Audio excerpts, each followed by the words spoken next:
राधे राधे, हरे हरे कृष्णा। आज हम बात करने वाले हैं moon is in the 12th house. तो पहले 12th हाउस को समझते हैं। 12th हाउस है आपका मोक्ष का, वो है 12th हाउस आपका कन्फाइनमेंट का, आपका प्रिजन का, आपका फॉरेन का। यहाँ से देखी जाती है आपकी स्लीप कैसी रहेगी, यहाँ से देखा जाएगा आपके आपके बेड प्लेजर्स कैसे रहेंगे।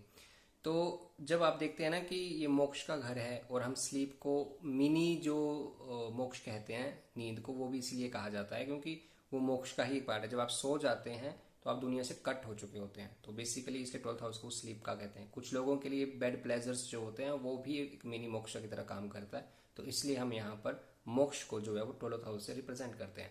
अब आप मान लीजिए कि ये आपका लॉस का भी घर है। तो जैसे मान लीजिए यहाँ पे जुपिटर बैठ गया है, तो लॉस किस तरीके से हो रहा है। आपने जुपिटर बैठा है तो चैरिटी करके लॉस हो रहा है, पैसा जा रहा है ना, किसी का भला हो रहा है तो पैसा जा रहा है। अब यहाँ पे जुपिटर अच्छा बैठा है तो चैरिटी के थ्रू अच्छी जगह जा रहा है पैसा।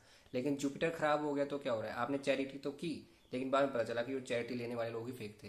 तो जुपिटर ने किया लेकिन लॉस हुआ। तो अगर अच्छा बैठेगा कोई प्लेनेट यहाँ पर तो लॉस अच्छे तरीके से होगा। बुरा बैठेगा प्लेनेट तो लॉस गलत तरीके से, आप कहीं और ही डोनेट कर दोगे। वीनस बैठेगा तो अपोजिट सेक्स वालों से लॉस होगा, फाइनेंशियल लेवल पे, चाहे वो इंटीमेट होने के लेवल पे, किसी भी लेवल पे आपको नुकसान होगा। अब यहाँ पर जब मून बैठ जाएगा, इमोशंस बैठ जाएंगे, तो इमोशन लेवल पे लॉस।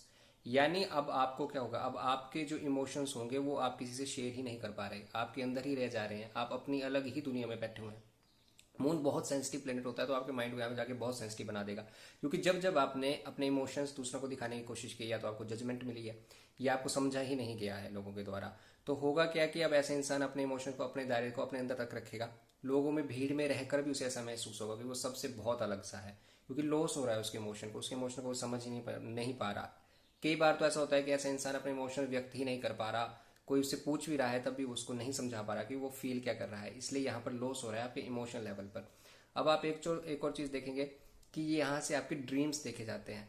तो जब मून यहाँ पे बैठता है, एक तो आपको स्लीप बहुत अच्छी देगा मून, क्योंकि वो कहीं ना कहीं कंफर्ट फील करवाता है, लेकिन ड्रीम्स भी देगा। ड्रीम्स देगा तो बहुत गहरे ड्रीम, बहुत डीप ड्रीम्स आएंगे। और अगर खराब बैठेगा तो कहीं ना कहीं आपकी नींद खराब हो जाएगी। अब मान लीजिए कि यहाँ पर साथ में मंगल बैठ गया है, तो कैसे ड्रीम आएंगे, ड्रीम आएंगे कि जैसे कुछ कहीं कुछ काट दिया गया, कुछ ब्लड जैसा दिख रहा है, तो ऐसे ड्रीम्स आना शुरू हो जाएंगे। राहु बैठ जाएगा तो सांप दिख रहा है, ऐसे ऐसे ड्रीम्स आना शुरू हो जाएंगे।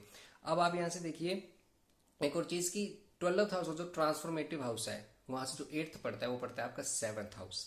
अब यहाँ पे ट्रांसफॉर्मेशन कैसे हो रही है इस इंसान की, इसका जो पार्टनर है वो इसको इमोशनली सिक्योर फील नहीं करवा रहा, इमोशनली इसको मतलब इसे डिस्टेंस रख रहा है इस पर्टिकुलर नेटिव के साथ। तो हो क्या रहा है कि अब वो उसको इमोशनली अवेलेबल नहीं मिल रहा, कभी वो पास आ रहा है, कभी वो दूर चला जा रहा है। तो वो कंफ्यूजन सा क्रिएट, एक फोग सा क्रिएट हो रहा है जाके ऐसे इंसान की लाइफ में।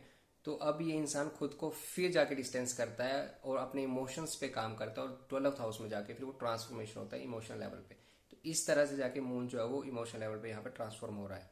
यहाँ से एक और चीज देखी जाती है, और वो देखी जाती है कि फॉरेन सेटलमेंट। तो आप मून इन 12th हाउस वाले को देखोगे, इनका ना कुछ अलग ही नजरिया होगा फॉरेन लैंड को लेके। ये हमेशा ना उस डिल्यूजन में रहेंगे कि लाइक फॉरेन लैंड्स तो पता नहीं क्या ही होती है, क्या ही होती है, वहां पे जाऊंगा, वहां रहूंगा या वहां रहूंगी।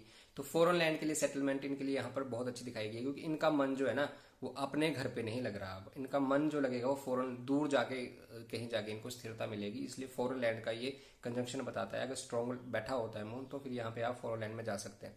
तो ये कुछ चीजें थी moon in the 7th house वालों के साथ। सॉरी, ये कुछ चीजें थी moon in the 12th house वालों के साथ। So that's all, lots of love, lots of blessings. Radhe Radhe, Hare Hare Krishna.